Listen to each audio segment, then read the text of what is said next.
नमस्कार महाराष्ट्र. लोणावळा येथे आषाढ काव्य महोत्सव कवी संमेलन उत्साहात संपन्न.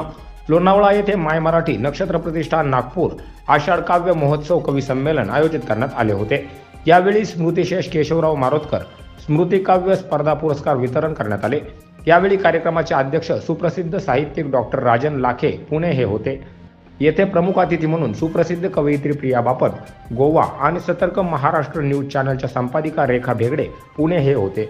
कार्यक्रमाचे आयोजन माय मराठी नक्षत्र प्रतिष्ठानचे अध्यक्ष विजया मारोतकर, सचिव मंगेश बावसे, कोषाध्यक्ष माधव शोभने आणि सर्व पदाधिकारी यांनी केले. स्वागत मंगेश बावसे यांनी केले तर सूत्रसंचालन डॉक्टर माधव शोभने, मंगेश बावसे, प्रनोती कळमकर, डॉक्टर राजेश काळे यांनी केले. यावेळी पावसाची रूपे, शेती शिवार, शेतकऱ्यांचे प्रश्न आदी विषयांवर कविता सादर करण्यात आल्या. परीक्षण माधव सटवानी गोवा, गणेश चव्हाण नागपूर यांनी केले. डॉक्टर अंजलीताई टाकळीकर, डॉक्टर साधना तेलरांदे, विजयाताई कडू, मंगलाताई नागरे, शालिनीताई कावरे, डॉक्टर मोनाली पोफरे, सुशीला कावलकर, संजीवनी काळे, अरुणा कडू आदी कवयित्रींनी सहभाग घेतला. यावेळी प्रिया बापट यांच्या मुंगी उडाली आकाशी आणि आनंद डोह या ललित लेख संग्रहाचे आणि विजया मारोतकर यांच्या उन्मेषाचे नवीन वारे या कविता संग्रहाचे प्रकाशन झाले. कार्यक्रम यशस्वी होण्यासाठी ज्ञानेश्वर दुर्गुडे सरांनी मोलाचे मार्गदर्शन केले. आभार विजया मारोतकर यांनी मानले.